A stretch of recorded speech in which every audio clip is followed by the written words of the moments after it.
Well, welcome to the Newark SKC podcast. I'm Chris Walsh. I'm Andy Patton. And we have today with us Sensei Steve Walsh, who was an original Newark SKC member from back in the day. And it's great to have you. Thank you very much for joining us. Yeah, thanks for the invite. It's appreciated. I can show you my Newark Shotokan Karate membership card with the number one. Number one.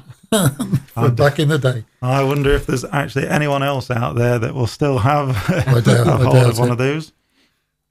Well, really, we just need to get down to it. And what got you into karate? Yeah, well, back very early 70s. Always had an interest in martial art, and then the boom started. There was a TV program on called Kung Fu with David Carradine, who was a Shaolin monk and travelled the land. Oh, grasshopper. Yeah. right in the wrongs of all the things. And really took my attention and really sort of interested me in martial art. And then the Bruce Lee boom started, and everybody, karate was a big, big thing. Was it like an overnight thing then? Yeah, I think I just started the local college and sort of finding they wanted you to do some sport activity. They've got a judo class in there, which I thought, well, that's good, that looks good, that's martial art. And did about 6 months of judo, and it was really not my gig. It's too close contact for that sort of thing, and being under somebody's sweaty armpit for half the class was not great. And I thought that my idea of martial art was more, the first point of defence or whatever. Judo is very much a hand. They've already got hold of you by then. Yeah. Or you've got hold of them. But the situation is with karate, it's more of a measured defence of, you're trying to defend yourself before any attack starts. So that really took me over the whole ethos of being a martial artist. And what sort of age were you then? Crikey, 17, 18. Was it more the flashy, like at that age, was it more like the flashy moves you've seen with Bruce Lee and things like that? Yeah, Bruce Lee came secondary for me because the Kung Fu bit was what took me initially, and it was quite a very gentle Shaolin monk type thing. And the situation with Bruce Lee, that was flashy. And, when you was out as a teenager, that's all anybody spoke about was, oh, you do karate, do you? Everything was known as Kung Fu, and clearly Bruce Lee wasn't Kung Fu. He took a snippet from every type of martial art going to form his own style. So, yeah, the flashy side obviously attracted you, and the way Bruce Lee put it across was really, the films came across as something really special. And it was, having chosen not to carry on with judo, it was a case of let's try and find a karate club. And there was two in Newark. There was Wadaroo, which was, I think, done at the old Barbie Road School. Right. Where we are. Well, the new Barbie Road School. We are now new, yeah. But so that was Wadaroo, and the Grove Leisure Centre had started Shotokan Karate. And that was started by a guy called John Bojan. Within the karate boom, it was obvious if you was a karate person already, the big thing was to open club after club after club after club. And it was just a booming time, and I think he ran something like, or he opened, I'll say he ran, he opened something, in excess of 20 or 30 clubs in and around South Yorkshire, Newark. So John Bojan was the chief instructor at that time. He was the black belt, so you looked at him as the big boy. But what he did was he started these clubs and then pretty much got grades in and then left it to your own devices. So he disappeared quite quickly. But he did have a colleague called Pete Dent, who was a brown belt, and a real absolute bruiser. He worked in the scrap yards and things like that of Rotherham or Sheffield, and we saw him much more often than John Bojan. From there, was he a brown belt first Q? He was a first Q, yeah. So he hadn't got his black belt, and as far as my contact with him in those early days, he never did go for his black belt. But he was he was very much the old style of, just bash them up, bruise them up. Karate, it was, the harder you could block and the more bruises you got, they were like badges. So, so especially from back in the day, harder, faster, stronger, right? Yeah, absolutely. And it quickly became that we were left to our own devices. So you'd sometimes have the highest grade. It was accepted knowledge that the highest grade took the class. So if you turned up and there was a yellow belt there, the yellow belt was taking the class. And then gradually people progressed and different members came in. And one of the most regular guys we had was a guy called Colin Brett from Lincoln. And he had done various styles, and he was a Shotokan. He might have been SKI, I think, which was Shotokan International. And he was a hard guy. He was one of his specialities was just starting when he started to kumite, do the fighting side. He would just sit everybody down and go through the line, and you'd have to fight.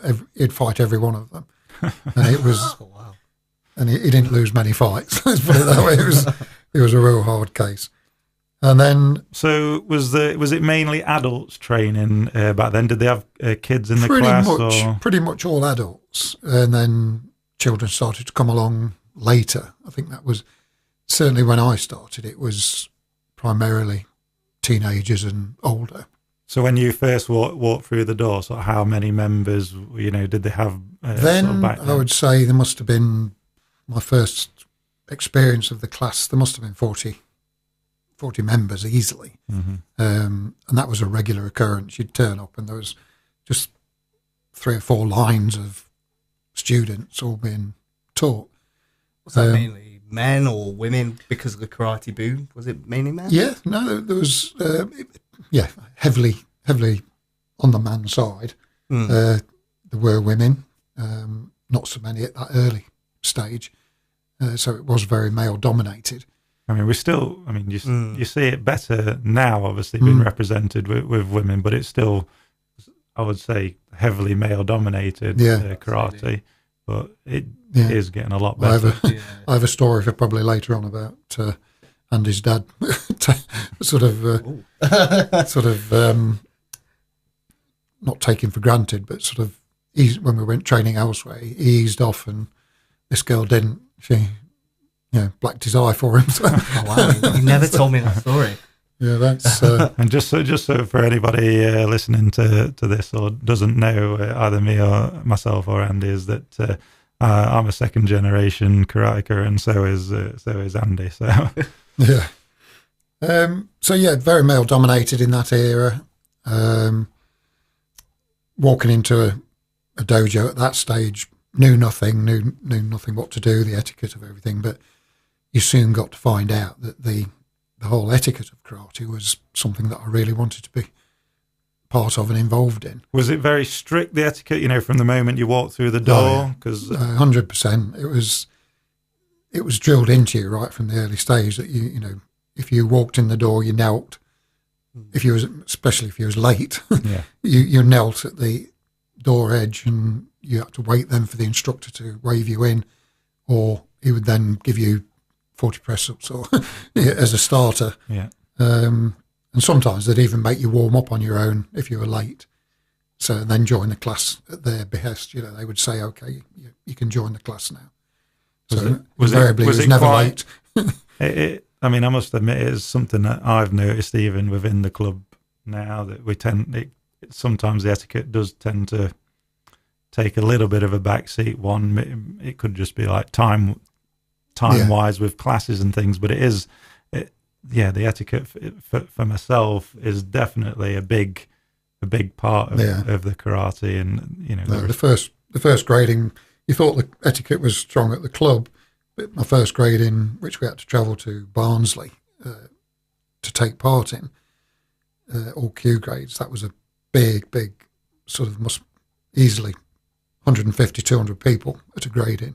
And just lines, and the discipline there was absolutely so strict. It was shockingly strict sometimes. Yeah. Okay. It's the same. I think sometimes if students go to courses and they've never experienced that, you can have it can be quite off-putting. It can scare some people away. Yeah. A simple instruction of create 3 lines. Yes, and suddenly gets chaotic. Even grown adults can't make 3 straight lines. No. Yeah. Start at your highest grade and work down, and start with 3 or 4 straight lines, and it becomes so difficult. But you said like the first grading you went to was in Barnsley. Was like obviously nowadays you'd be grading maybe 2-3 times a year at your own dojo. Yeah. Obviously back then, I guess no grading examiners. No, it was very centralised. You travel. You only had to go to. We were told where to go. Basically, it was never going to get a grading examiner to come to the club. So, and I think that's what maximised probably their money as well. The Japanese, as they first came over and started doing this. So yeah, Barnsley was your point of reference to go to for gradings. And in the early days, we didn't know. Certainly, I didn't know what association I was affiliated to. It was just karate. It was just never really spoken about. And people mentioned SKI and KUGB, Karate Union of Great Britain, didn't come into it until probably 3 or 4 gradings later. So I knew there was got to know that there was a sensei in Nottingham, Sensei Asano, and he ran the SKI karate in Nottingham, which I think Aidan Trimble was one of his students back in the day. I think. But the situation there was that Asano took me for the first 3 grades. So from 9th, 8th, 7th. And then on the 8th, when we went back for the next grade, 6Q, it was Kawazoe, who became our sort of point of contact as KUGB at that stage. We thought, as with JKA though, there was that connection.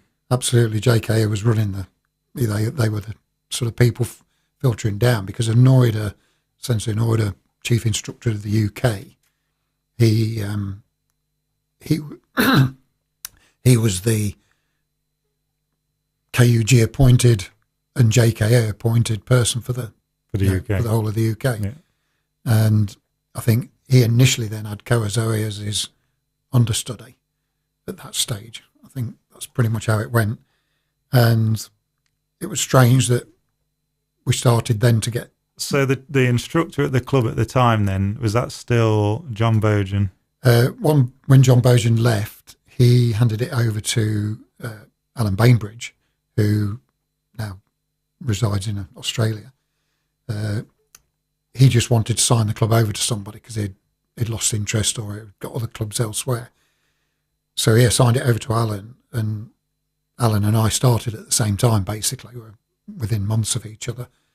But and at this time, you're both like brown belts? Yeah, I think we were probably purple or brown belts when he handed the club over financially, and Alan took over all the running of the club and organising the sort of gradings and things like that. And it became a little bit more regimented. It was organised properly instead of word of mouth.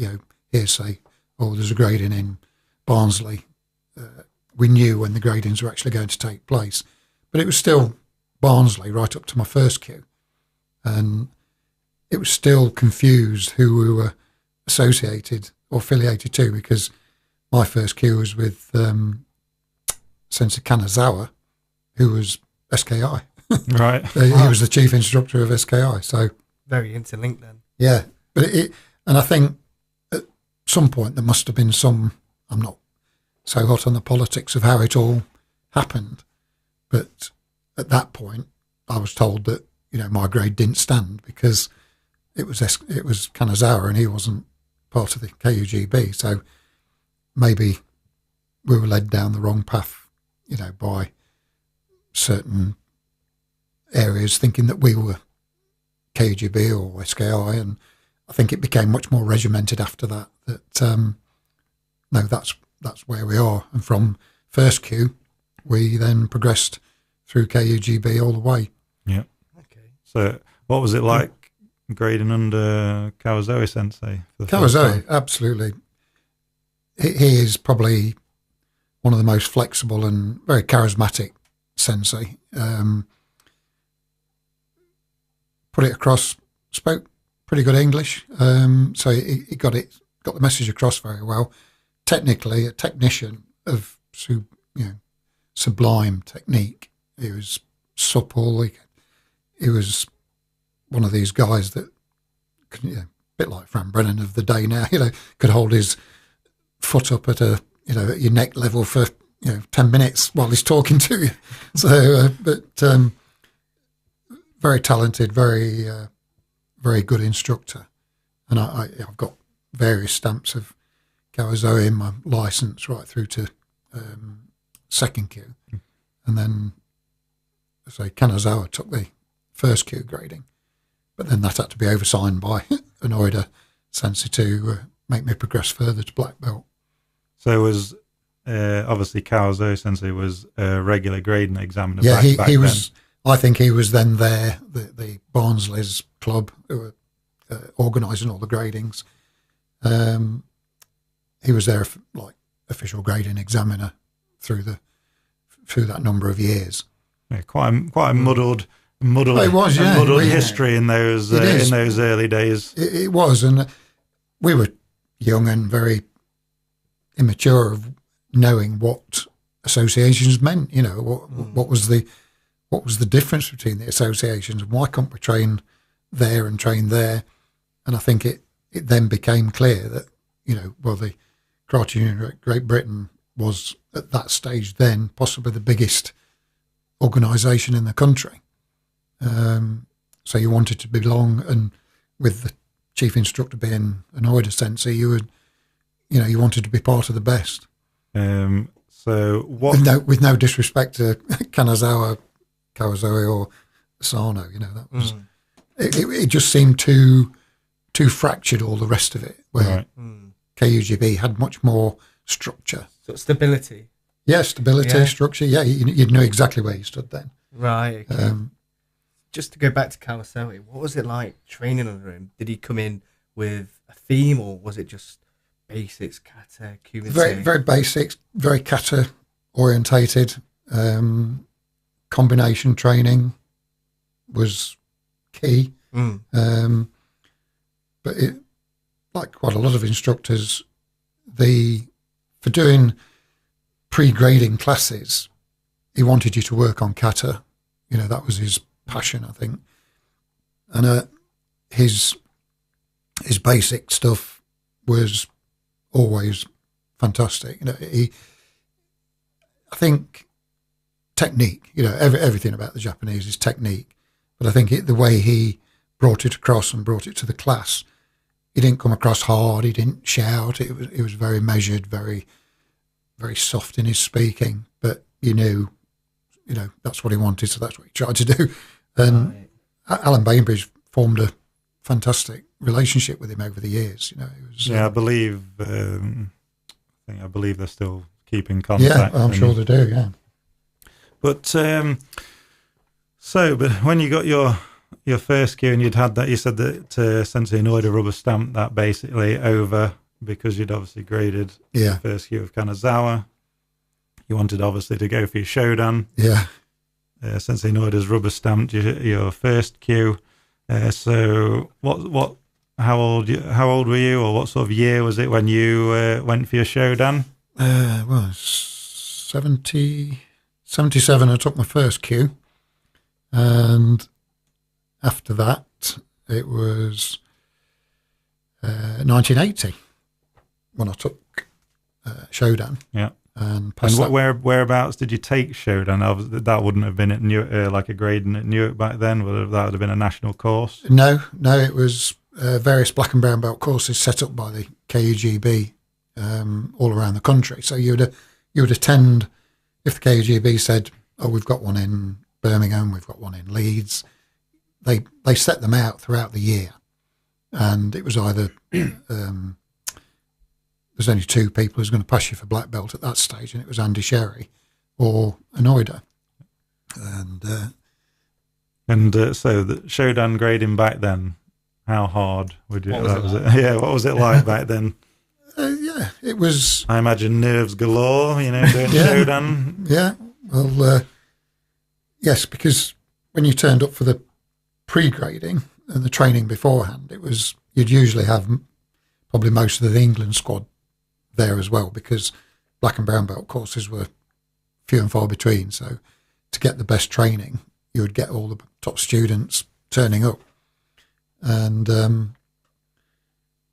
the training beforehand, there'd be quite a bit of kumite involved and fighting. And if you've got most of the England squad there, they're knocking lumps out of it. So it was you were like fodder. But can you remember any of the basics that you had to, like some of the key on you had to do? Oh yeah, for the grading. I think that followed the syllabus followed right through for quite a number of years.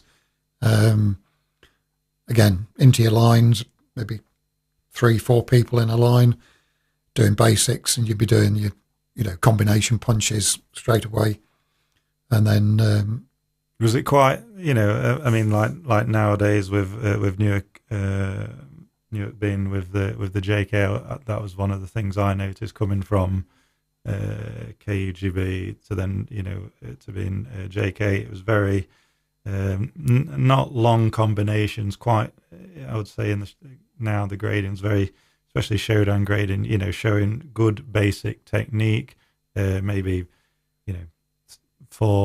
maximum of 4 techniques, of what they're asking you to do. There was your basic punches, blocking, then kicking, usually kicking combinations of sort.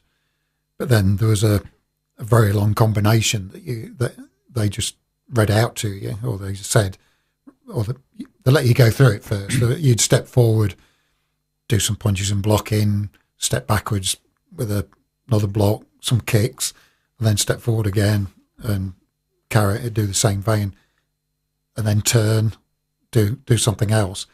And then they would say, right, 3 times speed and power, off you go. Wow. So quite a random combination. They just but it was a combination that was set, so you knew you could practice that combination if you'd been to gradings before and seen it, watched it. Okay. So, and that's what stuck with me. It was a set combination, so you knew what you was going to get. You just had to do it 100% and right. So that. Was it followed? So generally, was it followed by the Kion then, and then did you do Kumite then Kata, or was it Kumite then Kata? Kumite then Kata. So you'd do the basics, the Kion side. You do like semi-free sparring, and then Kumite, and then Kata after. You finish in Kata. So going for Shodan, what kata did you do for your Shodan? Basai Dai for Shodan. Great kata. And that was almost the go-to kata for so many students. And if you saw students choosing Gion or something else, you go, what are they doing? But it was the sort of done thing to. Everybody did Basai Dai. It was, I don't know, we're all sheep. But I took that with Andy Sherry. And did you pass Shodan first time? No. I took Shodan 3 times, I think, before I passed. And did they give you were they pretty good with giving you feedback each time? Yeah, Andy Sherry was quite good. He would sort of put marks on the card. Well, you never saw the card once he'd put it on. But you could go up to him afterwards and say, what do I need to improve on? And was it better than last time? Especially if he had graded you last time. Yeah. So it was, he was good at giving feedback. No, I think feedback, again, it's just a must these days as well. I mean, we try and make nowadays, like, students, if they've passed the first year, a good full year of training beforehand, and even leading up to that, taking them to one side, putting them through the syllabus, what they've got to do, looking at the basics, looking at the kumse, looking at the kata, and saying, yeah, okay, you need to give, you have to be honest. Yeah, you've got to be honest, because you're coaching or teaching, aren't you? So you have to give feedback for any student to develop. Yeah. So that's the key thing, really, and that's how I saw. But obviously, you said, like, passed it third time. Maybe after the second time, did you just think, oh, this? Some people can't.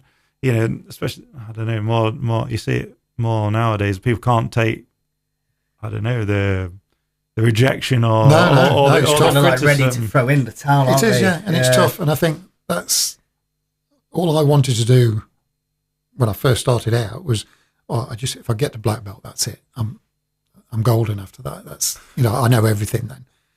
And once you've passed black belt, you realise that you've only just started, and it's then the journey starts of, okay, I need to really sort of study this and start to apply what you've been taught in the early days to then go forward to go to. It's a lot of the life lesson again, as you, I think, becoming a black belt, if you're instructing, it's those like life lessons that you probably, for the younger kids, they don't realise, even yourself probably don't realise until you're teaching other people. Yeah. Again, maybe not passing the grading first time, not everybody passes it. No, not everyone passes everything first time. They can drift away quite easily because it's, like you say, it's rejection, or they thought they've done a decent job, but somebody's telling them no. And it's just throwing a towel, I'm gone. Yeah. So is that kind of because there is, and we all know there's so much to learn in karate, that you carried on grading? You didn't just stop at first dan. No, and I think carried on. Well, yeah, because I thought we were at the beginning of the learning curve there, and I think going forward after that, so achieved third dan in the end, but trained at third dan for many years and contemplated going for fourth, but I think I'd already started to see that whether I'd plateaued or, I thought, what is how much more do I need to take that, keep adding dans on, well, I think it's there as a test if you want to test yourself. Yeah, absolutely, yeah. Or, again, you being recognised by your peers. Yeah. I thought while I was running the club, I had to keep pushing myself forward so I could keep sort of coming back with new ideas and encouraging the students that were going for first dan and second dan. And as I remember, I remember from like being, again, when I was younger, coming through and seeing yourself and the other higher grades, that usually the instructor would be the high. So you couldn't have had a student that, again, I don't know if this was just something that was told to us, but it was certainly assumed that the instructor or chief instructor of the club must be the highest grade there. Yeah. If anybody else wanted to move up, the instructor had to move up. Yeah. And then they could go. Yeah. And I think that's where, going back to the early days when it was, whoever was the highest grade of the day took the class, and what did they know really at yellow belts? But yeah, I mean, if there was no one else on offer back then, like you just had to... But the respect was there to acknowledge a higher grade than you. Yes. If you was a beginner, then a yellow belt to you was great. They've been there so much longer. So you might only be taught yellow belt syllabus or something that they understood was better, but it made the club survive, and it developed into a very big club with many black belts afterwards. Yeah, I was going to say, how many members would you say, sort of like it back in, again, before we move on with some of the story, but how many members do you reckon would have like trained in those sort of like golden period? What, at Newark? Yes. Regular numbers. You'd probably be unlucky if you fell below 20. On a quiet day.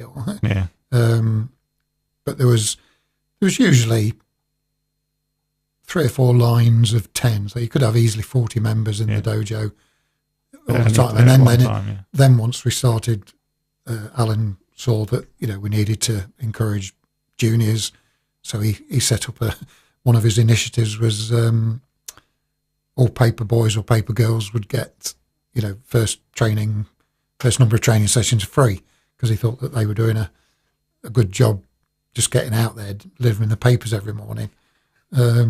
They would get free training initially, and then the first couple of classes free, and then off you go. You're a member then after that. But it was just an incentive to draw, juniors and kids in, and it worked, because the classes after the children's classes became massive. Yeah. There must have been 50 or 60 kids all wanted training or wanted to do karate. It was massive. It's kind of like a queue out the door. Yeah. Oh, wow. And we'd try and take people on at beginners courses, so you wouldn't have people coming in on, little Johnny turns up on a Tuesday night, all right, fit in, you'd try and sort of hold it. There's a beginners course coming, just hang on, and then we'll get you in then. So you try and do that.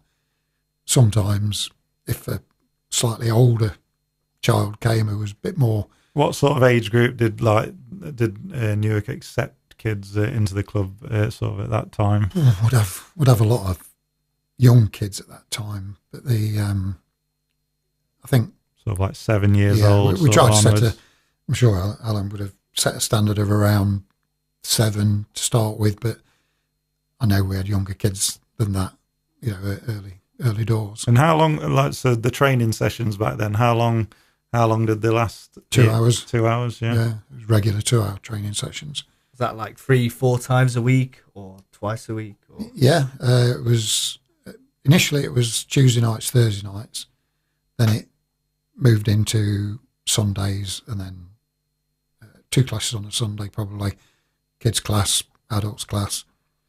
When I started Grantham, we had 4 classes. We had Tuesday night, Thursday night early, Thursday night late, Sunday early, Sunday later. So still in the afternoon, but we'd have quite a few classes to try and cater for all the classes, because we had a really huge kids section as well. Yeah.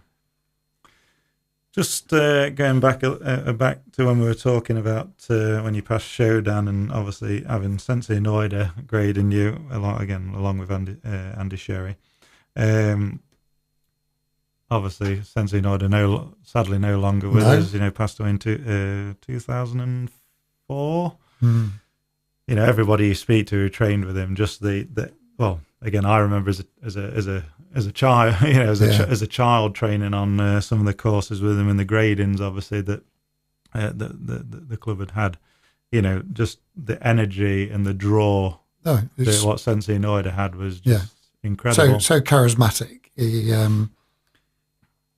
He made you want to achieve everything, the best. I've had some of the best training sessions with Sensei Noida at Crystal Palace, summer courses. I was lucky enough to have him at our dojo twice, and we even had to hire an army barracks on the last time we had him to accommodate all the students that wanted to train with him. There must have been several different classes, because we had to split it to lower grades and then brown and black belts after that. And in the brown and black belt class, there must have been. I can only just remember that class. And that was, your dad was in that class as well. And it was a real sweat session, real summer's day, doors open to try and get some breeze in. But Noida teaching his 2-legged sweep to great effect, and used me as the rag doll for every demonstration. Yeah. And then I had to go back and train with my partner and get thrown about and swept as many times as an order had just done me. So that was, fantastically inspirational classes, and always wanted you to try and achieve. And he'd got a great sense of humour as well. There was never, you could never see a bad mood about him particularly. He was just, there'd always be a glint in his eye and, try and push you a little bit further. But he was as enthusiastic as, so you wanted to be more enthusiastic as well. And he was very inspirational in his training. And it was always different, it got a real twist to some of the stuff. So, again, very kumite orientated. His kata was very good.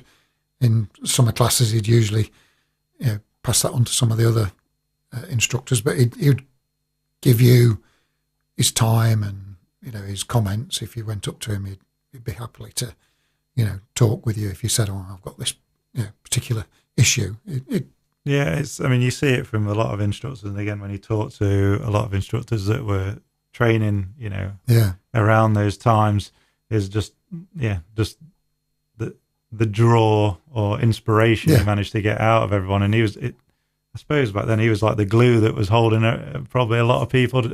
Yes, because he was like separate to the KUGB. He wasn't, he was just the KUGB's appointed chief instructor. But because he had all this wealth of knowledge and the ability to bring other Japanese instructors in to the summer courses. Yeah, so he held them in May and September, so he had 2 summer courses. Yeah, so those and that was at Crystal Palace. Yeah. So, again, I don't know if I was born. But yeah, you were. I might have been more of it was born then, but obviously wasn't old enough to be attending those courses. But from what I hear, those courses were just fantastic. Yeah, you stayed in the. If you did that, when I went down, I'd stay in the accommodation on, like the athletes' accommodation. Was there?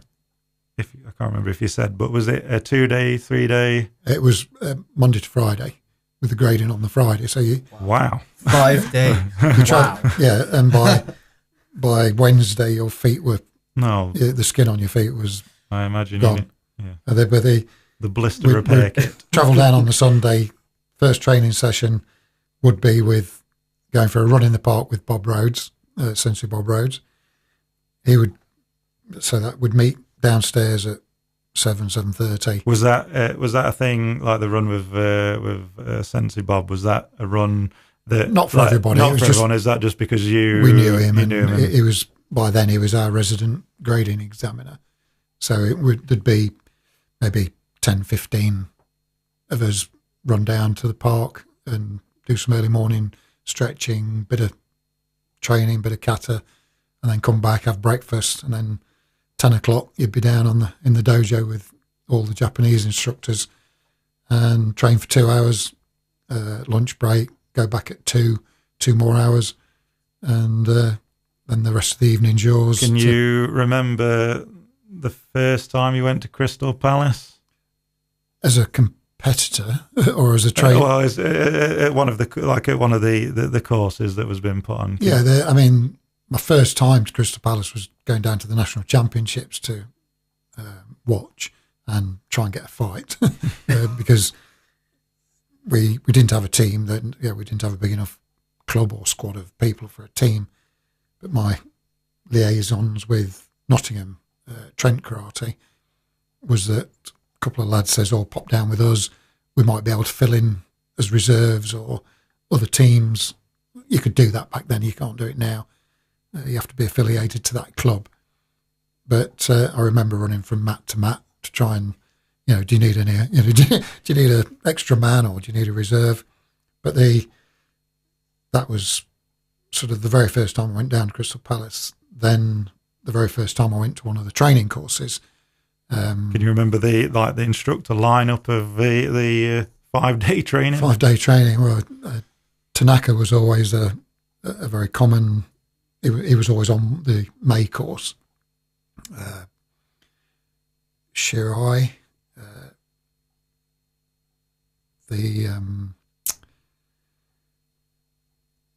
He'd have guest instructors come in. So one of the best times probably was having Yahara.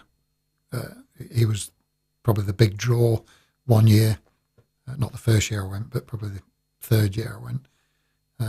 Sensei Yahara was there, and he was probably the most inspirational instructor I've trained under. Yeah, I mean, most of the things I've ever read about, and obviously spoke to people who trained with Yahara back, Yeah.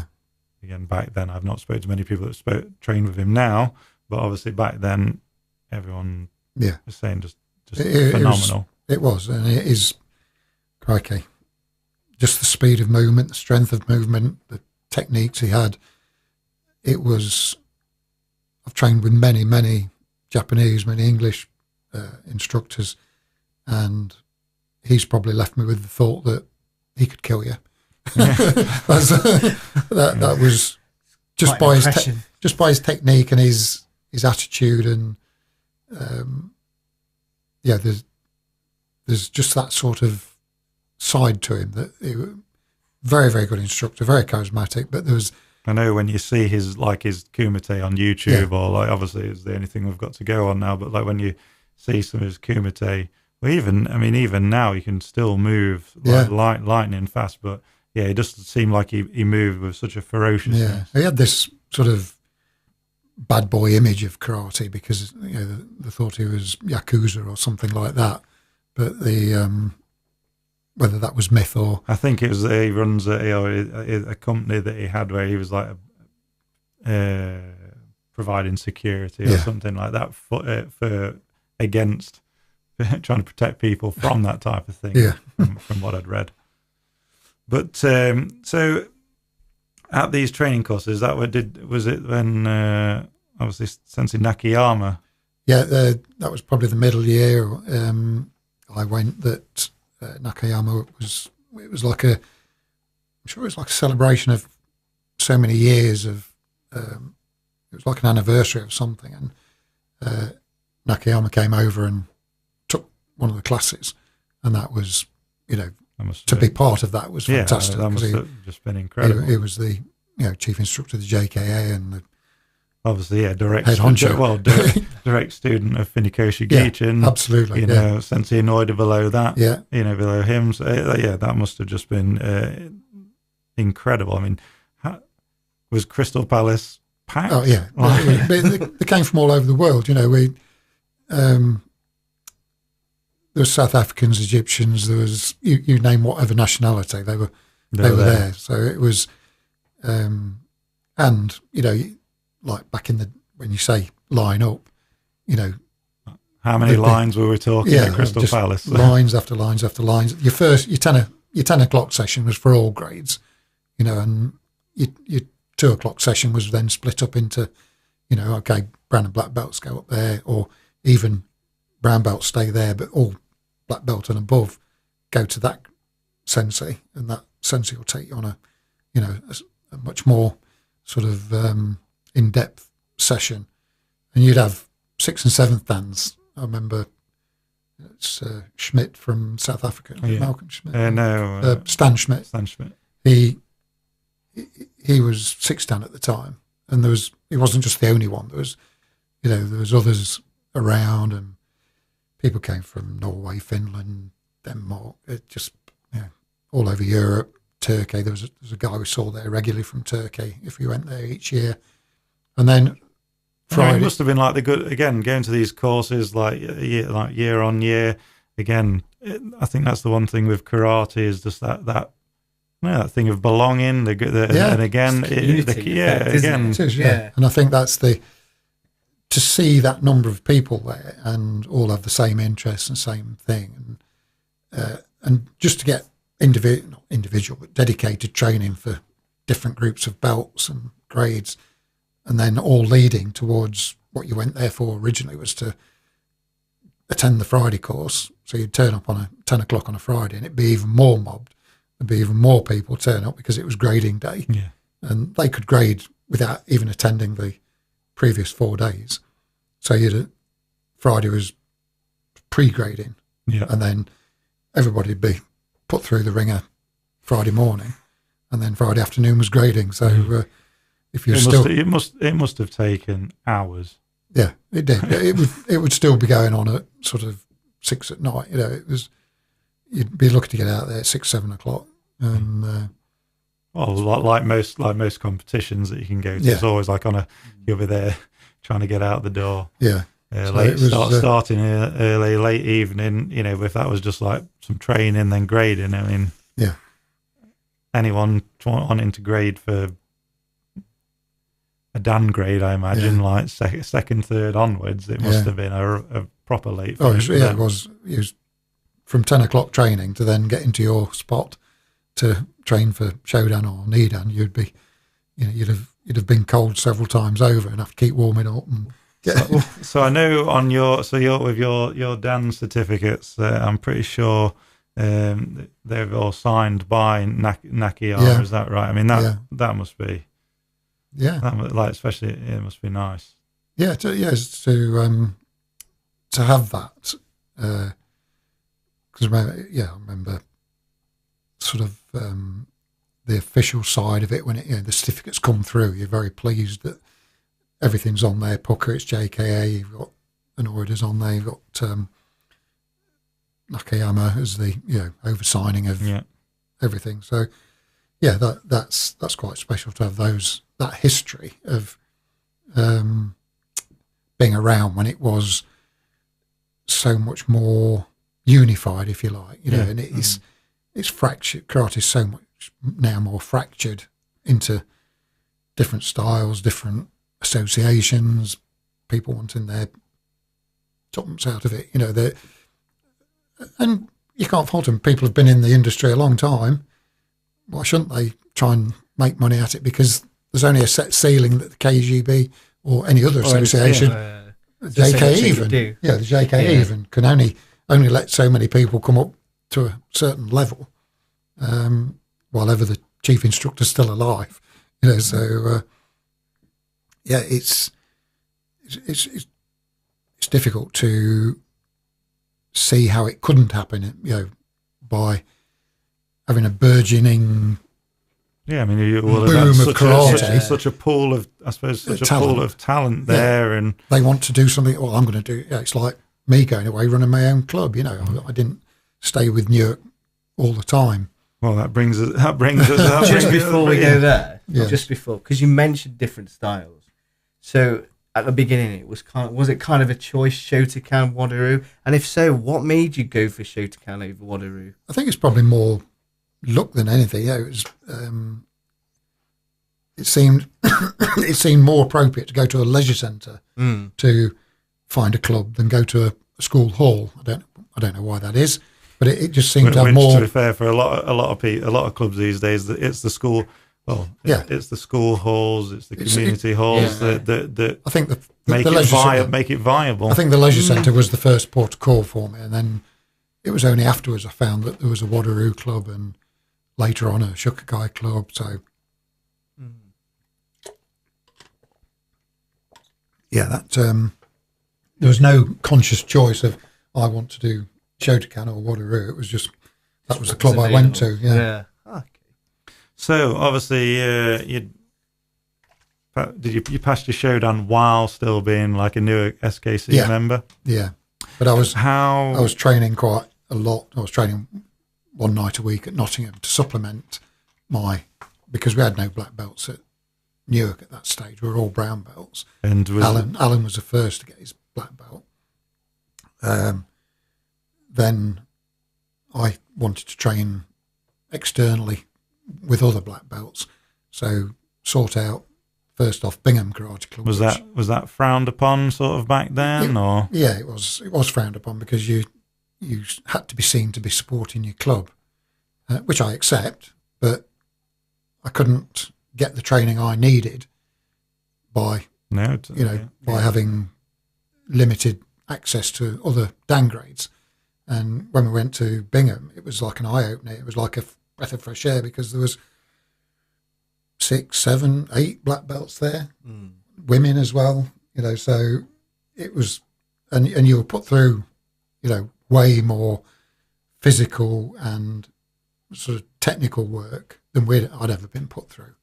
So Tuesday night was my extracurricular training night, and I'd go, and Thursday night was back at Newark. Yeah. And did that make it awkward for you at Newark because you were going to Bingham? Were they like, oh, you're going to Bingham? Frowned upon. Yeah. It was mentioned. I wouldn't say we had massive fallouts. It was just frowned upon that, why aren't you supporting Newark? But I thought I was, because I could come back with so much more. Yeah, you've got some more knowledge. Yeah, so much more knowledge. Again, Bingham was within the same organisation. Yeah. Yes. And Bingham eventually, Bingham stayed, but the higher instructors from Bingham then moved over to Rushcliffe and started Trent Shotokan Karate Club, which, again, Graham Ravy, John Dornan, Bob Manning, much later on, they were all top karateka, and they were in the Central Region squad. So you was getting feedback then from, people who were being trained by good people. Yeah. And it was no brainer for me. So obviously you're there go every now and again, obviously training elsewhere, still a member at Newark. When did the itch of thinking, you wanted to branch out and start your own club? Yeah, I thought probably the catalyst was getting to downgrade and thinking, okay, I can do this now. There was an area that I thought, because I really enjoyed the fighting kumite side of karate, but I didn't feel we were getting the knowledge of competitions coming up or things like that. So was that obviously passed down, because of no disrespect to no Alan, disrespect. It had to come from the top, and we'd probably find out the following week. Oh, there's a competition on last weekend. Oh, why didn't we know? We could have gone. No good knowing now. No. So my sort of, whether it was a sort of pipe dream type, rose-coloured spectacles type thing, was that if I got my black belt, then I could then be the coordinator of kumite and competitions and things at Newark. Yeah. But it just never seemed to really fit. I don't think it was probably just another person chucking their 10 penny thing was not what was required. Different visions, maybe? Different visions of what the club... Different visions, or more controlling. Was it more controlling? I don't know. But I felt that my only option was to go and open a club in Southall. Right. And what sort of... So you obviously eyed that up, and when... Well, I worked in Southall. Oh. So I thought, I went down to the leisure centre. Yes, we don't have a karate club. Can I set one up here? Yes. Gym, the dojo's there if you want it, and train away. And when I started that, I didn't consult Alan. It was, I'm just doing that because it is what I wanted to do. But little did I know, Alan thought that he was going to open a club in Southall as well, secondary. So I think that obviously ruffled feathers as well. But we still managed to coexist and carry on. And what sort of year would have that been with Southall? That would have been very early 80s, 80, 81-ish. So Southall, and how many years did you run? I ran Southall for 3 years, and Willie Patton Sensei, he was my co-instructor at the time, so he came over with us. He trained at Newark also. Yep. He came over. Phil Rakes was a junior sort of green belt, purple belt. Yep. He came over with us.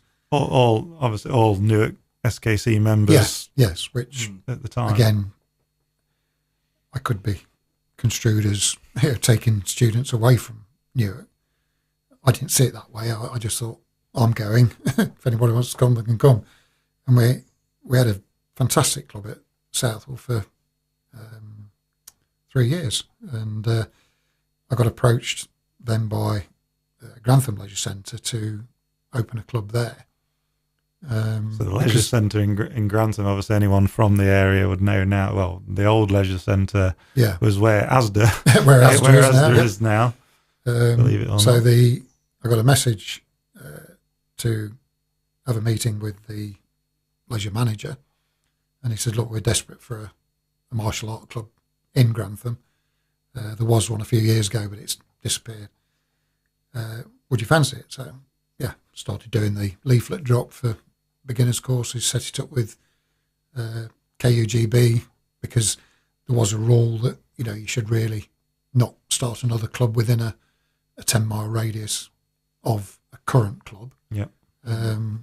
Which probably Southwold just came inside the 10-mile radius, but the Grantham club was well outside. And we had good instructors at the Southwold club.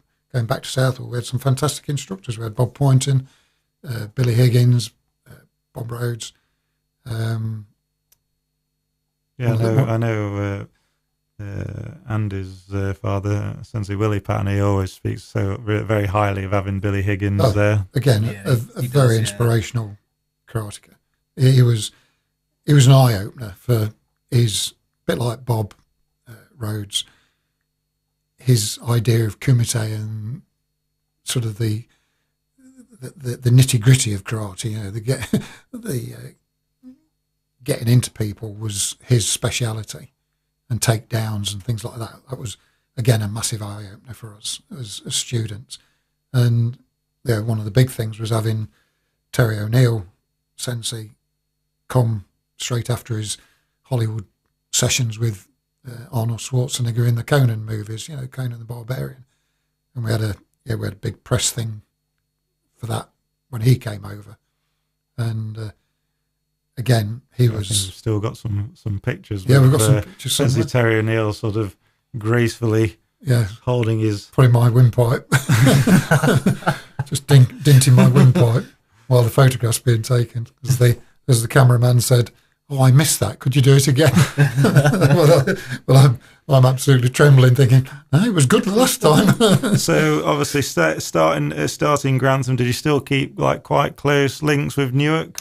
At that stage, no, because the club then Southwold passed on to Willie Patton, Sensei. He took that over on behalf. I just asked him. I says, "Look, I can't run two clubs. You run that now, and I'll concentrate on Grantham." This is all the while still actually working. Not doing karate full time or professionally. As a hobby. And Grantham just exploded. It was tremendous. I never expected quite such a response from doing a leaflet drop to... At its height, what would you have said Grantham, at its height, membership-wise?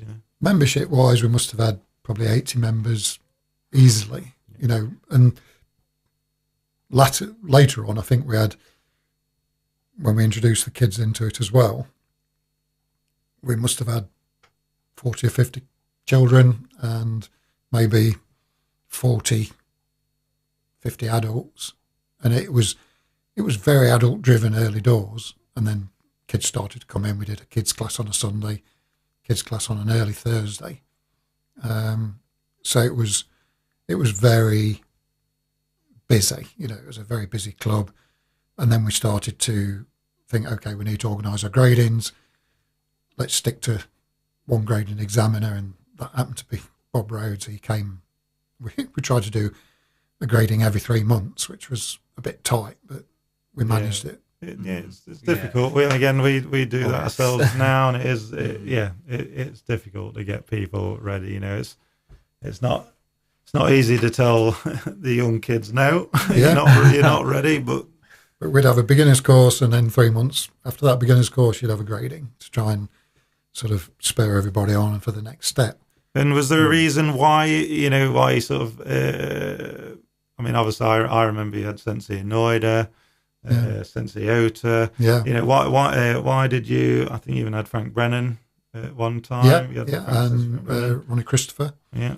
But what sort of made you settle on Bob Rhodes Sensei? We just hit it off as personally we hit it off. Yeah. We really enjoyed his training sessions. He was always hard, thorough, and firm but fair. I remember firm but fair. Yes. Same, to be fair. Yeah, and we seem to just hit it off personally we hit it off, and the I think there's that continuity as well. We got other instructors in. He wasn't the only instructor we had, and like we said, we got an order in twice. Ota came one time, so that was. I feel very proud that we had as many, good instructors as we did. Yeah, no, I mean, even as a child coming up through Grantham, I mean, you look back now and think training with Sensei in order, how lucky you were. Yeah, and training with Sensei Ota as well. How lucky you were with all these instructors. Yeah, and the KGB saw that we were a big club, and even one year held the Central Region Championships there. So, which was a real feather in the cap. We never had anything to do with it particularly, but it was centralised. It was central to the area.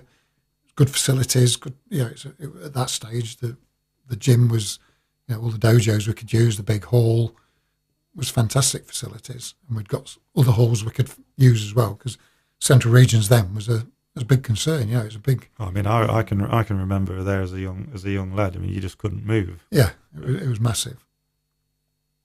And sort of successes with Grantham in competition, like how I'm again bragging, but nobody wanted to fight us. It was we had a strong fighting element, and we came. It was nearly always the bridesmaids in Central Regions. Nationally, we never really did a fantastic amount, but we always held our own. Phil got to the last sort of... So Sensei Phil Rakes, yeah. Sensei Phil Rakes got to the last 16 of the Nationals individual kumite, and back then, how many? I mean, you say like the last 16, but I mean, you're talking in like thousands. Thousands of. Well, probably not thousands, but certainly hundreds. And he got through to the last 16 to the seeded competition, because the last 8 of last year's competition was then seeded, and unlucky for Phil, he met Frank Brannan in the last 16. To go through to the last 8, but he held his own and put a good show on. But unfortunately, he'd been waiting all day, he'd fought all day, and then Frank comes in fresh. He's bound to do quite well. He's been national champion so many times over. But Phil put a real good show on. But it fought all day, all the way through from 9 o'clock in the morning. And then met Frank at about 4:30 in the afternoon, while he's fresh as a daisy. So that was quite unfair. But Central Regions, we always did very well. We had so many third places, second places. And one of the big things I always think of is that I can't remember what year it was now, but we beat Benson from Birmingham in the... And they were obviously strong competitors as massive. well. They were big competitors. And we beat them in the March to go through to the final in the Centrals. And they won the Nationals in the April. So it was like, and I don't think we put a team into the Nationals at that stage. We'd got a few injuries and things like that. So, and that was and then like back in the Central, certainly, but like back then it was still a 5.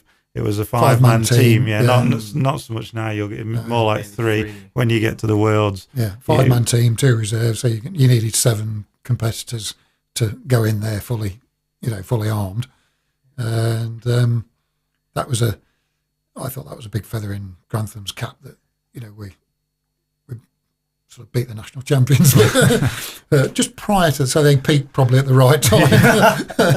How did you do that though? How did you because you could say you created like a club of competitors which were almost formidable to go against. You say that you had this reputation. How did you create it? We just trained really hard. Yeah. And I think probably sometimes too hard. But we had Tuesday nights was always seen as the kumite night. You know, so we'd have a very strong night Tuesday, and we'd do lineups and kumite. There's fighting for most of the class, and it just so happened that we'd got some formidable kumite people, fighters. You know, we got Phil, Ian Hemstock, Mark Amos, Darren Turner, Michael Jameson. Yeah, his Scottish mentality helped him massively, but his young Doherty, A few shouts of freedom, was there? Before we went on that sort of thing, and you know, we liked it. It was that, and we then had to sort of pair it back on a Thursday and do lots more basics, more kata, things like that. So we think it worked, and we always advocated to our students, you know, go elsewhere, go and look, other clubs, other styles, you know, and wasn't too take precious. What knowledge you can from those styles. Wasn't too precious about them seeking out other things. You know, you look at Phil, he's trained in boxing for so long. Would you say Phil's like? I always look at Sensei Phil, who we can get on the podcast at some time. Some people you just think you were born to do karate. Yeah, his knowledge, even now, you know, you could ask him to do a kata now, and he'd go through it. Oh yeah, this is it. That's that. You asked me to do a kata now, and I'm like, yeah, what's the name of it? So that, yeah, I think Phil's got photographic memory anyway, but natural talent, you know, that's Phil.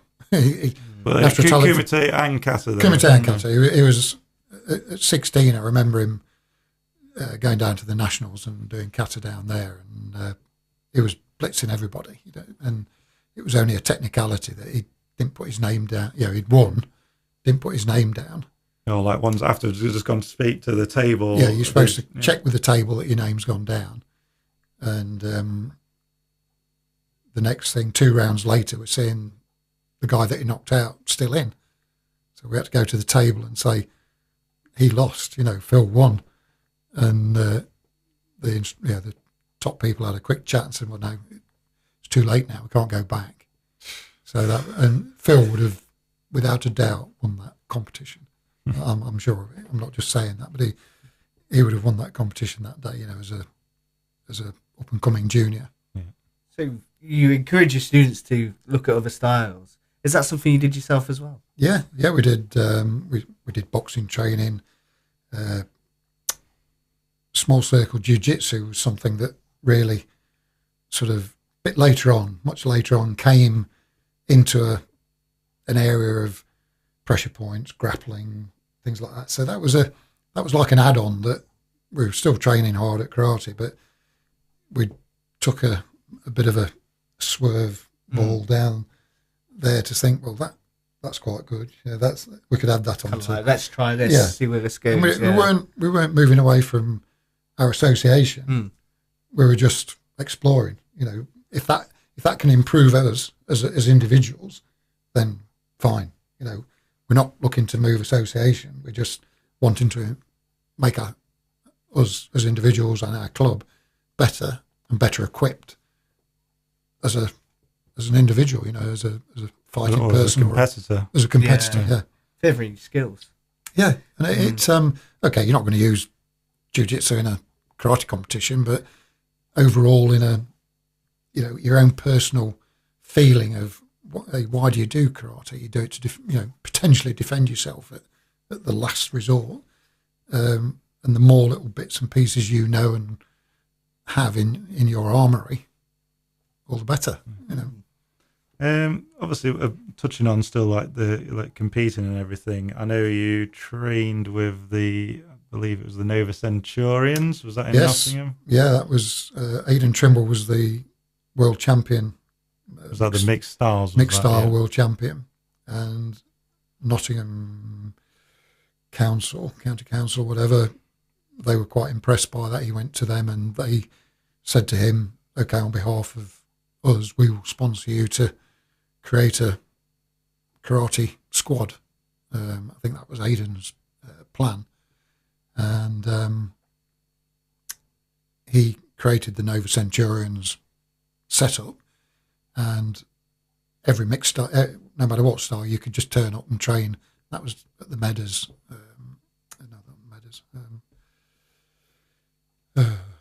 St Anne's in Nottingham, the dojo there, and everybody was invited. Just turn up, and you would then go through a period of fairly hard training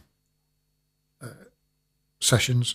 Well, you must have encountered some interesting techniques and styles, obviously, that sort of training. There was Chukakai, Shotokan, SKI, Wadaru. There was every style, every style within a radius of Nottinghamshire came and so like with those, would they then pick a squad to fight other mixed styles?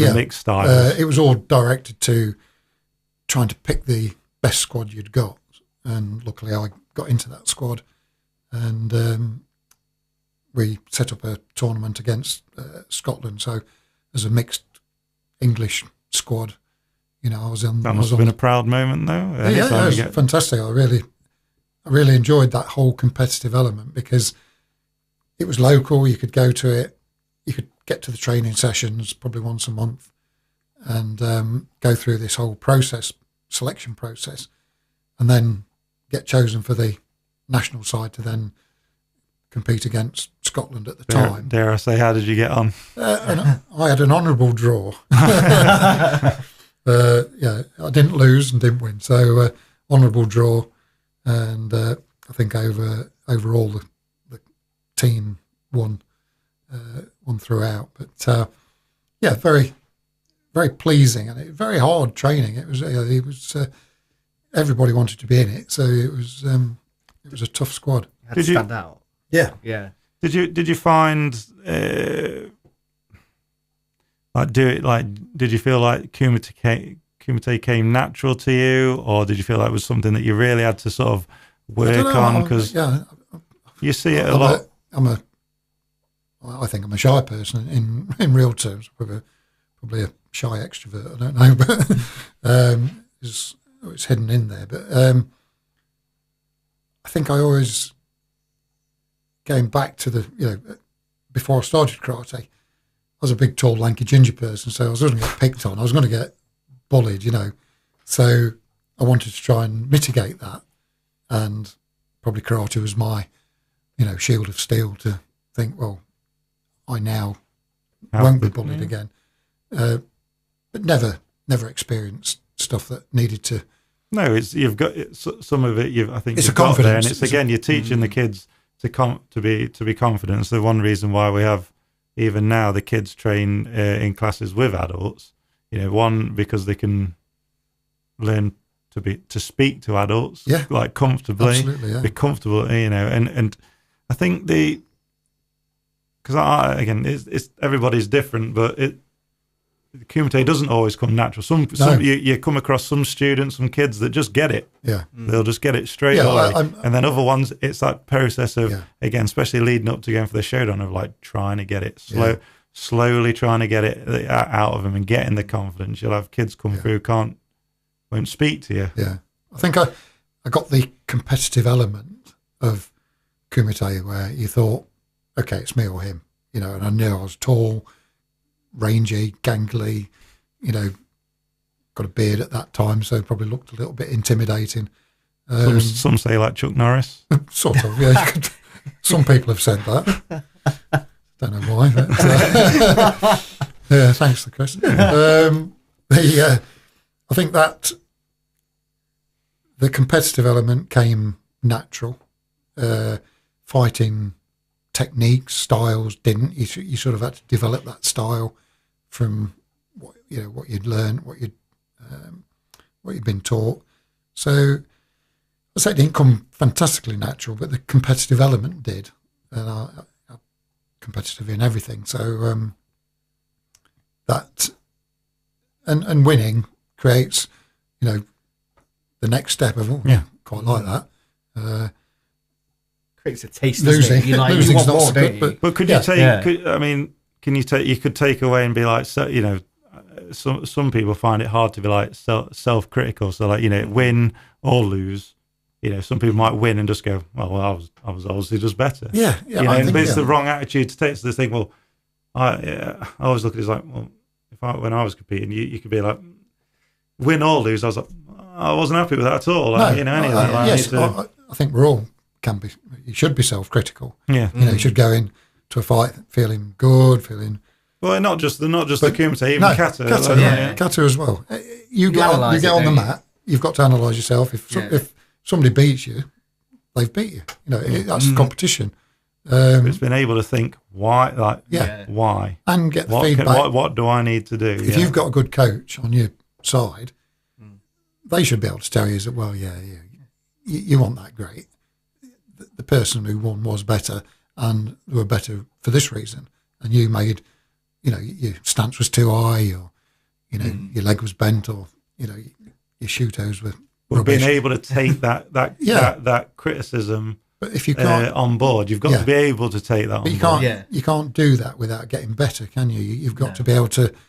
You've got to be able to take that criticism, process it, and then move forward and say, "I'll try me better next time." You know, it's a fine line because some people don't like. Well, you find again, you can find it more and more nowadays that people just try and give them constructive criticism, and they can't. No, that whole thing of like, I just think some people just think, oh, I'm great at that. It's like I just don't get that concept. It's like, especially when you're doing karate, it's like you're always learning. Doesn't matter. It's just constantly learning. Every day's a school day.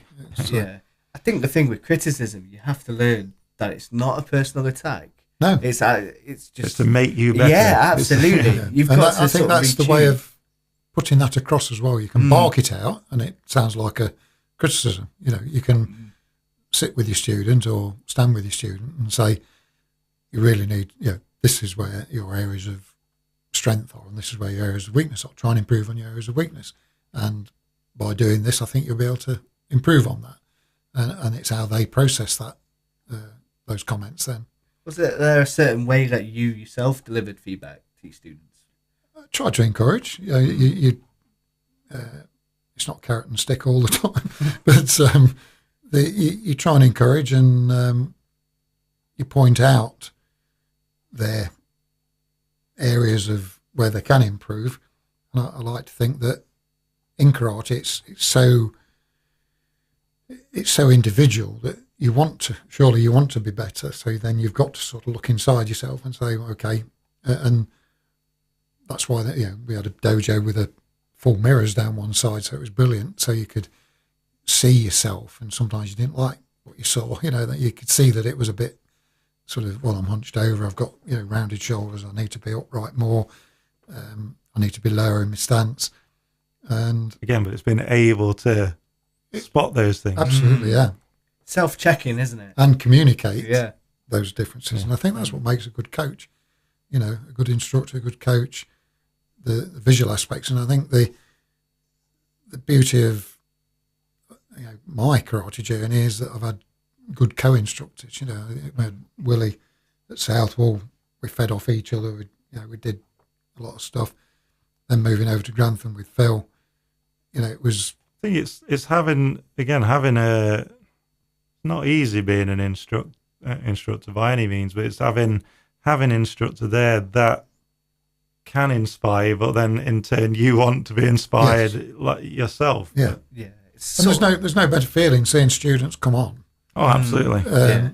And thinking themselves even, especially if you think like a student, depending on how long they've trained, it could be 4, 5, 6 years. Yeah, they go for the Shodan. I mean, you've seen them, the progression, the progression, and how much they've grown in confidence and in skill. And certainly with more senior people, they used to come and say, "Well, I can't touch my toes. I can't even touch my knees," And then before the grading, I would say to them, "Just think back. You couldn't touch your knees when you first came in here. Now look at you. You're touching your toes, you're stretching, you're doing," and that was all negatives that they thought they couldn't do. Because you come into a class and everybody's like stretching and doing what seems to be amazing things. Oh, I'll never be able to do that.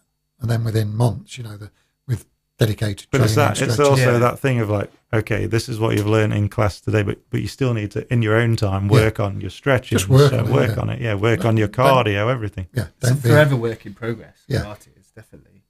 So just to go back to the Nova Centurions, what happened? Did they phase out? Did they all go separate ways? It all seemed to fade off pretty quickly after that major competition, and it was something that we were all busy in doing our own stuff. So it became, we probably then started to focus more on central regions and national championships, where you thought you didn't have enough time to then start training with Nova Centurions and stuff like that.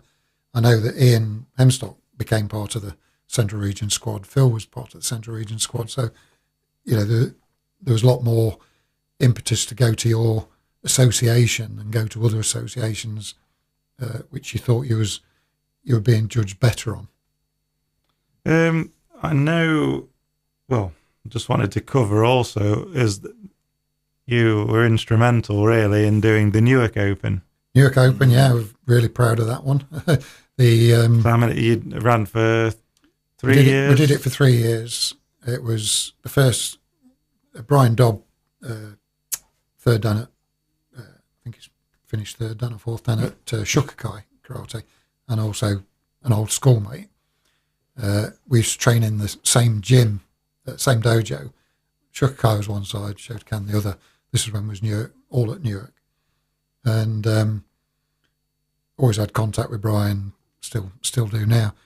And we had this idea of why can't we do a Newark Open?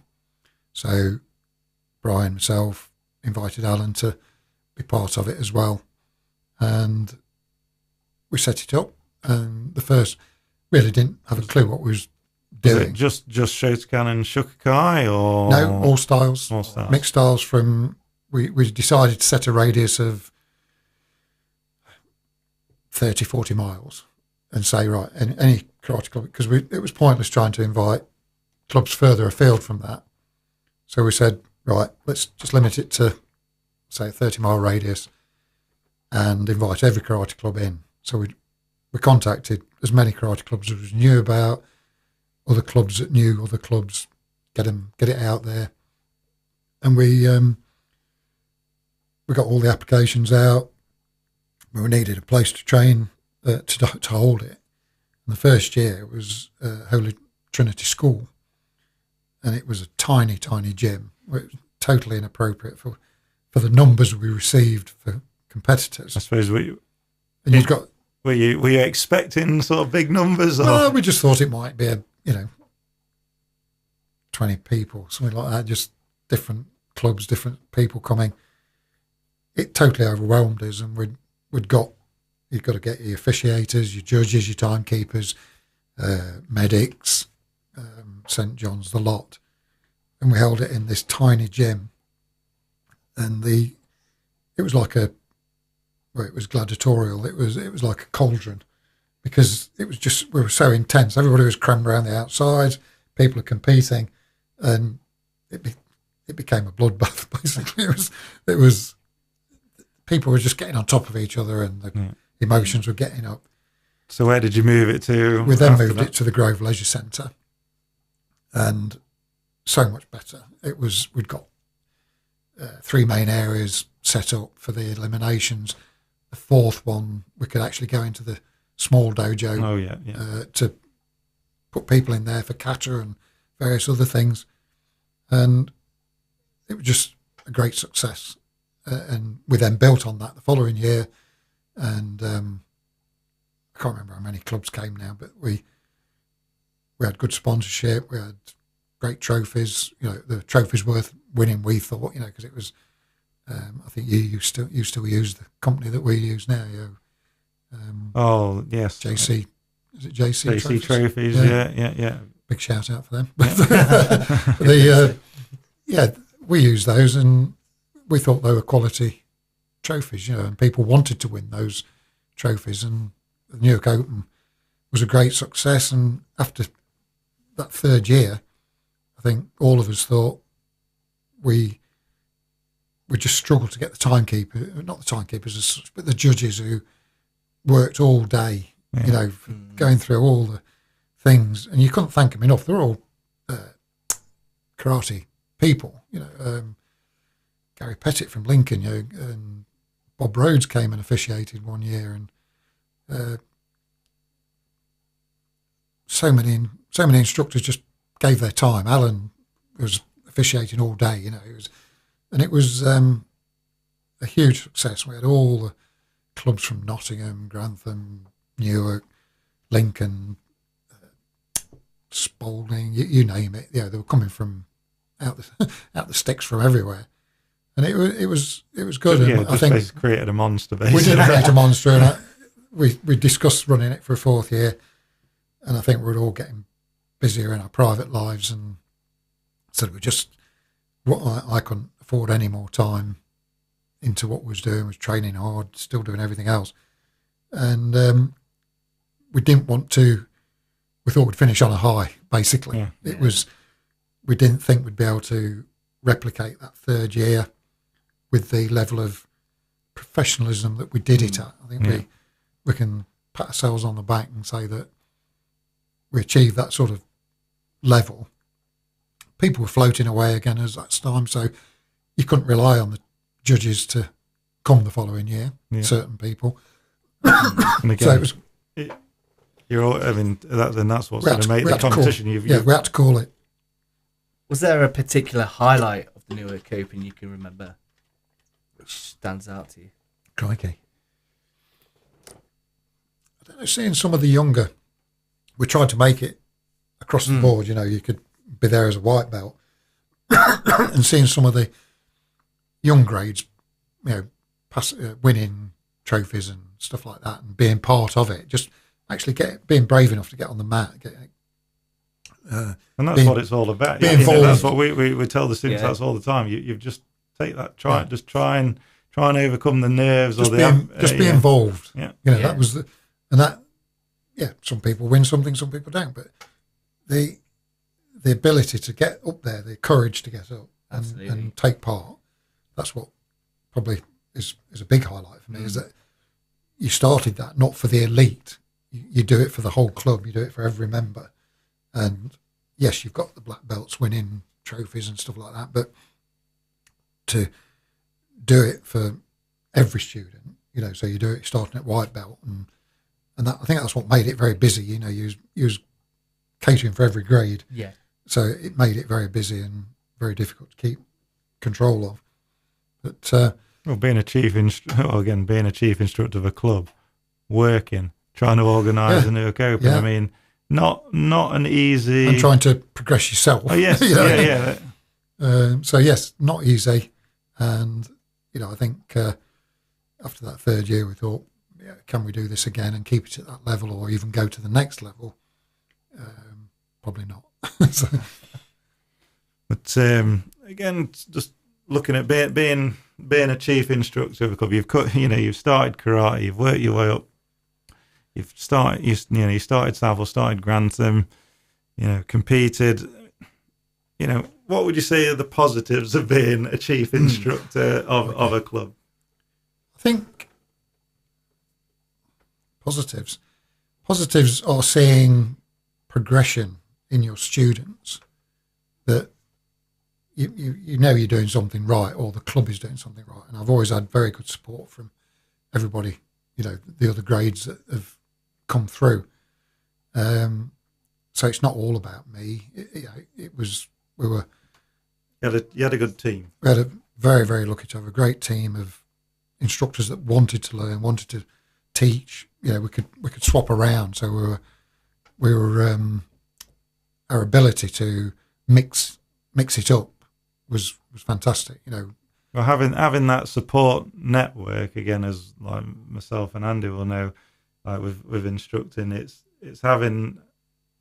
I think the days of like just having one, just the chief instructor, unless if you're doing it professionally and that's how you make your living, that's fair enough. But if you're working, you have a family, just being a chief instructor of the club, and you're the one that answers everything, organises everything. It becomes dictatorial as well, because your way or the highway, where you all have to have a vision. And I'm lucky with Grantham that we had a great karate club, and we had a fantastic social side to it as well. Everybody, we really prided ourselves on. And again, even in those older days, you used to link up with Newark, that I remember. Even we'd share the bus down to the national championships. If students wanted to go down to the nationals, we'd jump on the Newark bus. So again, to make stuff like that happen, you've got a team. I think just again, if people, if you're not doing it as a living, it's having all that pressure, on you is just not good. You've got to be able to share it out. Oh, yeah, you do. It has to be shared. Yeah, it's too difficult otherwise. But I suppose, what would you say is the unseen stresses maybe that people don't see of being a chief instructor of a club? Well, just the time it takes, the burden of your personal time can't be underestimated. No. You're trying to earn a living. You've got a job, a full-time job that you need to fully concentrate on and be part of. So the limited amount of time you've got to teach, to train yourself, to improve yourself, to organise, to run competitions. Well, if you've got families as well, if you've got kids. This is it, the whole thing, the whole family package. You're either completely selfish and don't take any of that into consideration, or, you try and make that work. So the unseen stresses are people can probably just rock up and, see you teaching and think, oh, it's just a class. You've got, sometimes I used to, at Crystal Palace, I used to take notes. As soon as I'd finished training, go back to the room and write all the combinations we'd done, all the things. So in a dry patch in sort of dark November or December, I could get my notebook out and go, oh, I'll do this class tonight. I'll plan that class this way. And that almost lifted me again. Pressure off, didn't it? Because I thought, well, this class will work. So, and that's the planning of classes, planning of training. Make it easy, keep make it interesting. You can just rock up and do basic punches all night long. Basic punch block. People go, oh, this is not very interesting. You've got to make it interesting, and that then takes time. Lesson planning is something that is so important. To try and keep students inspired. We have it now. We've even got we've got instructors that if they go to a course, we'll take down the key notes and even just publish it to everybody, so everybody knows this is what the senseis are looking for, or this is which is good. Which is because if you can't make it to the courses, you won't know, and then maybe you go try. Someone goes to grade and they're like, we don't like that. Well, this is not the way we do it anymore. But, so how many? Obviously, starting training at Newark, then working your way to Grantham. Sort of how many years did you have Grantham Karate Club? I trained for 30 odd years myself from start to finish. Grantham we had for 15 plus years. Probably, I won't say it was 20 years, but certainly over 15. And then I handed that club over to Tim Bridle and Billy Rawlinson. I was just going to say, well, what led to that? What led to that stage of going? Do you know what? I think teaching's just it's not for me anymore. The aspect of starting beginners courses again, starting from scratch again with every 3 months, trying to roll it over 3 months. I was having a lot of trouble with my knees at that time. And do you put that down to the karate, the knees? I think you have to some degree. It's got to have an impact on your body. There's something I've always, thought about of some of the odd way, the harder, faster, stronger, especially learning what we do now with the JK, like trying to keep it. I think about the stances, you saw with the harder, faster, stronger is like the people just not being able to keep the front knee in, still in the right position, and you're getting we've all progressed and learnt more about physiology and body mechanics. Mechanics. Back in the day, it was, I shudder at the way we used to warm up at a class. We'd get your first instruction was to neck, bang, bang, bang, bang, your neck up and down, side to side, round and round.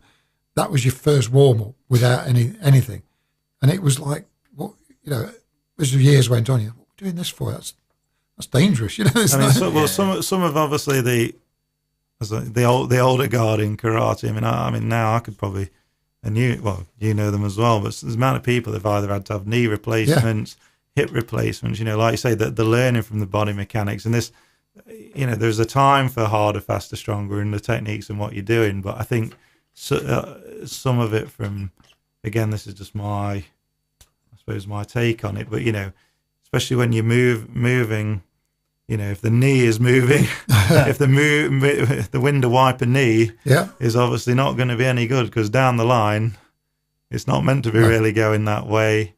Hips you play a big part. You throw in more shigeri in, or shirigeri's, shiramoshi. They've got to have an effect on you. But again, I think everybody's learnt and progressed over the years now. That, but yeah, so really, like with the sort of knees playing up, and the knees playing up. I was probably falling out of love a little bit with karate because a lot of the nucleus of our club started to, they were getting married, got kids, children themselves, lifestyle changed. So then the focus started to come back on me again to do more of the classes. I'd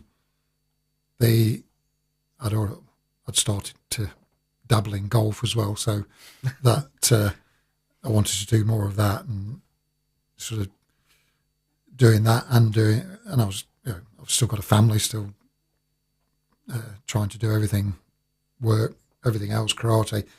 You try and do 4 classes of karate a week and play golf and keep a family happy. Something's got to give. Self-employed as well. Self-employed, yeah. So takes its toll, doesn't it? It does, and I think sometimes it's nice to try, if you see, there could be a natural progression that if you feel it's time to maybe let the younger generation. Yeah, and I think I had no qualms about sort of retiring karate-wise, and the odd time I've been to your dojo and done a class or done some training through COVID and things like that, I've enjoyed it, but I know my body won't stand up to long-term going back and doing it any length of time. No, there's absolutely no shame in that. I mean, why risk, why risk your health or long-term health? It's not health, because I see, you take. Yeah, but I mean, if you suddenly you've got to have new knees, that's it. But you see other people into, as old as me or older than me, still doing karate. You think, well, fair play to you. That's your body's held up better than mine, or it's. I admire that, and I would like to still be of an ability to, and I still could do to some degrees, take part in some small classes of. Well, like you said, you came and you taught with myself on the karate at home. You and Sensei Phil trained along with me in the dojo when we did the karate at home thing during COVID, and you've taught for us, and I think that's good because you've got knowledge and experience there. That's just it's invaluable. We've been around a while. You inspire like the current generation. Yeah. So sort of the generation and you can bring something different. Yeah, you can bring something different to it. Something that's probably been overlooked, or just bring a different dynamic to it, can't you? Just see. What's obviously you've been. As I've been on my karate journey, or your grandkids are on their are on their karate journey now. What's the differences, would you say, that you see from the way karate is now to obviously back in sort of like your heyday of karate, if you want to put it that way? Well, I do. Yeah, I think going back to probably previous conversations, that I do believe ours was the golden generation. We had so many karateka that were so talented, that. Well, it was. I mean, the wealth of talent there's around, like you say, if you've got competitions that have got hundreds of people there. Yeah. But when you go to the European Championships in Sunderland, then the following year or the year after, they have the World Championships there, and the. Oh, I mean, that must have been fab. To bring up, the World Championships, 1990, Sunderland. To get the British team to beat the Japanese team was fantastic. And I class that as the golden generation of kumite people that will never see the like again. I don't think. It was so special. What was the atmosphere? Yeah. What was the atmosphere? It was electric. When it got to the final, it was. You'd got the best of the UK. You'd got the best Japanese side they could put out, and it was tight. It was close, but our lads really took it to them. It was special. The atmosphere was electric, very well put on. The KGB and the bodies that put that World Championship on was phenomenal. It was filled the auditorium. There must have been I'd say over 1,000 people there probably. It was just buzzing, and very professional, very well done. And I think then I look back, I can probably class as an old bugger that's going, it's back in my day, it was the best. I am convinced it was the best. I'm not saying that just out of rose-tinted glasses. No, I mean, I mean, as a child, I grew up going to obviously competitions with you and seeing a lot of this. And even when I've been competing, I mean, don't get me wrong, there is some phenomenal competitors still out there. But just the level of talent that was all in like one. Yeah, absolutely. That place. That period was where did that talent come from and where has it gone? Yes, you say there are. Obviously, I've not got my finger on the pulse with it all now, but there are still great competitors out there. It's the stories you hear from that generation as well, particularly as an instructor, ex-instructor. Yeah, you've only got to... you hear all the stories, don't you, as you're growing up, and you're like... You've only got to look at some of the, videos of Elwyn Hall fighting, Ronnie Christopher, George Best, Frank. Well, funny you brought up Elwyn Hall. Didn't you fight him like one? I fought Elwyn Hall and Ronnie Christopher and lost to both of them. I must admit, what was it like fighting Elwyn Hall there? Because he's definitely an inspiration of mine for just the sweeps, the takedowns, the ferocity at which he just went at people. The thing that sticks in my mind is his strength, because he pretty much lifted me off the mat and threw me away like an old rag. He's, and I'm not a lightweight, but he all I can imagine or describe him he was like a snake playing with its prey, because he set me up so easily. My naivety in fighting somebody of his caliber, he just set me up, and then made the move. And was it one of his famous sweeps or anything? No, like it that? wasn't sweep. It was either a sheer wash or wash. Can't remember now. But he just fainted, then bang. And but one of the tussle before that, the tussle I had with him, his strength was incredible. He just sort of picked me up and threw me out the area. I thought, that's different. And then I think I was probably a brown belt when I fought Ronnie, and he was up and coming, and we had a good go, but I didn't beat him. So what does the future hold for you now? Oh, okay. play a bit of golf, just enjoy, enjoy knowing that I've got a son who's followed in my footsteps and achieved way more than I've achieved nationally and internationally. I'm very proud of that, and I'm very proud that I've got 2 grandchildren following in the footsteps as well. Yeah, hopefully we can keep them on the path.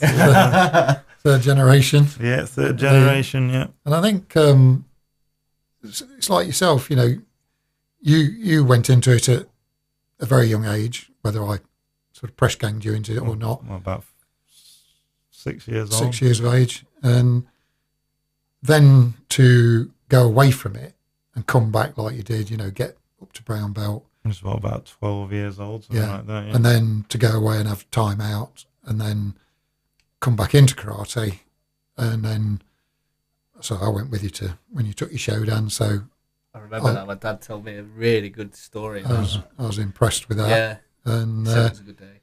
You know, then to be asked by the England team to come and train with them.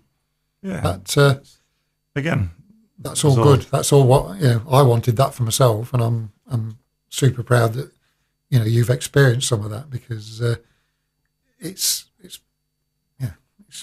all boys' own stuff, isn't it? Yeah. It's well, we'll see what the future holds for the grandkids. Eh? Yeah, the club, New York Shotokan Karate, number 1 ticket. I'm glad it's still going. All these years later, and I've been. Dabbling in. Well, it was a bit dicey, through COVID.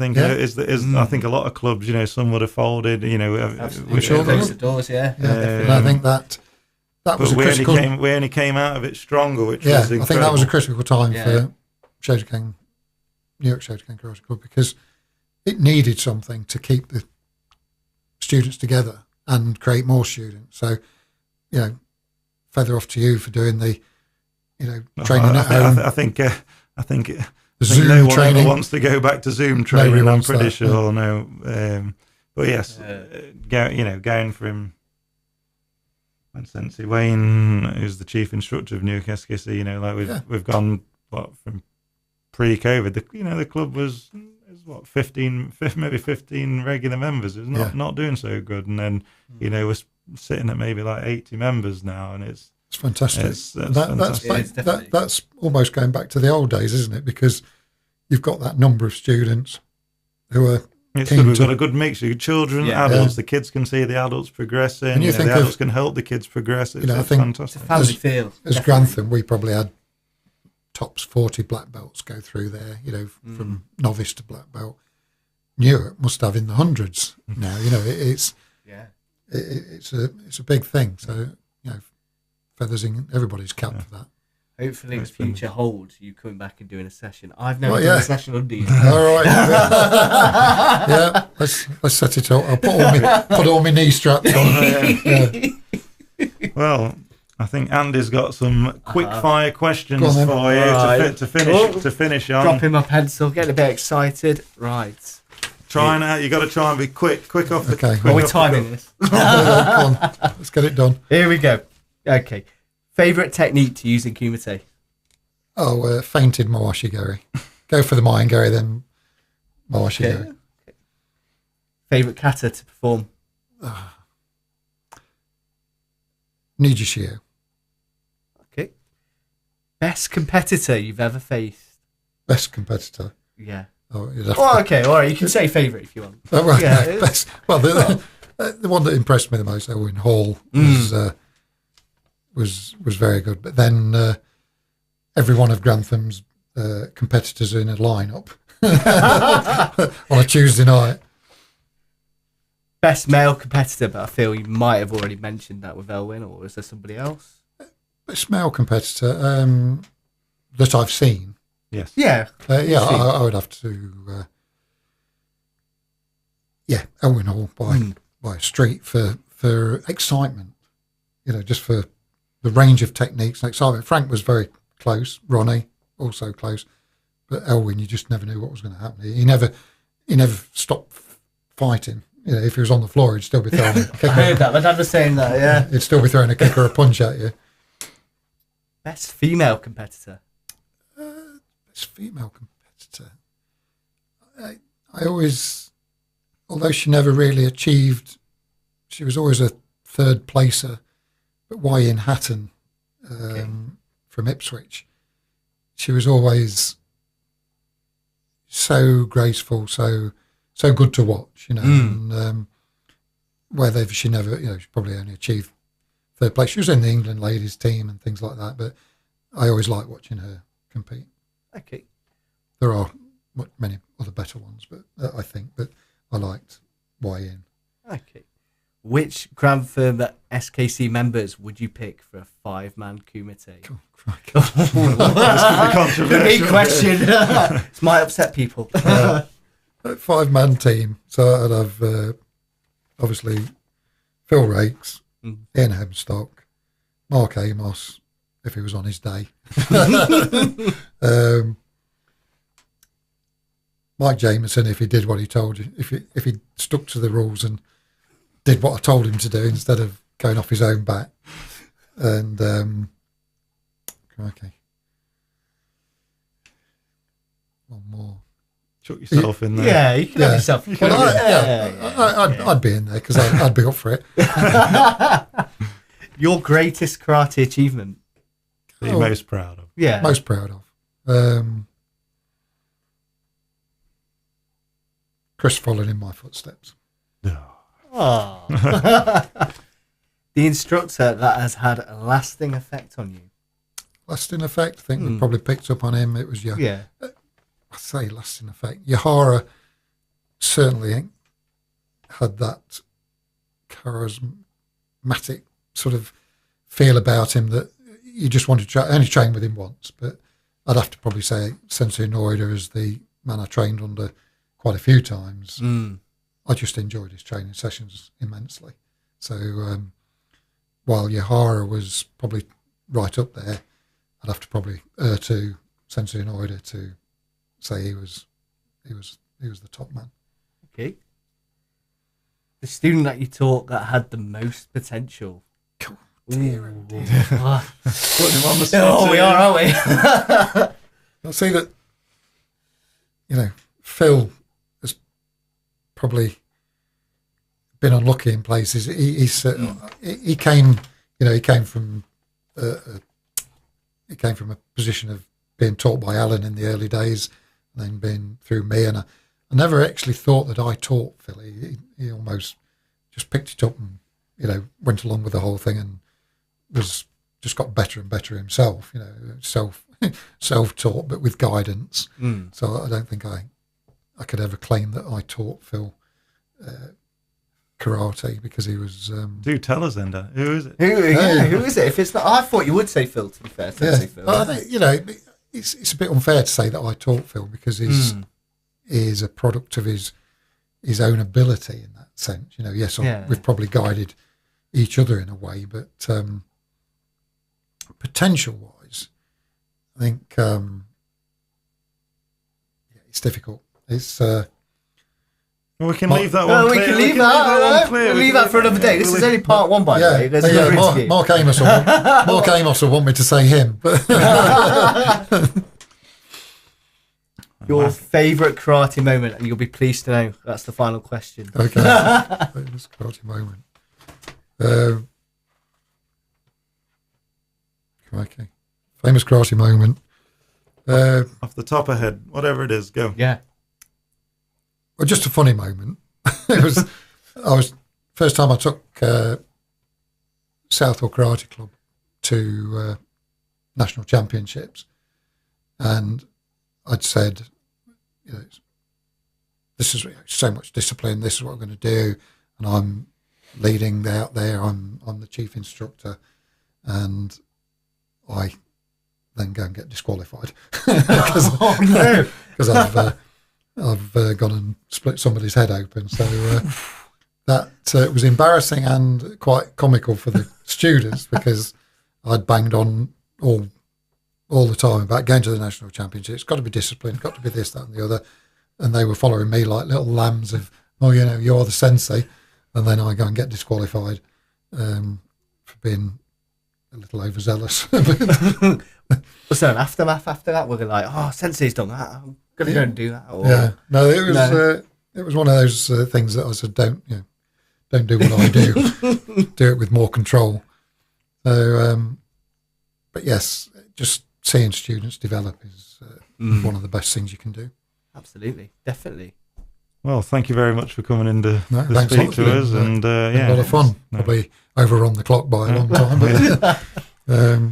but no, we'll catch you on the next one. Yeah. Thanks very much. Thank you. Thanks.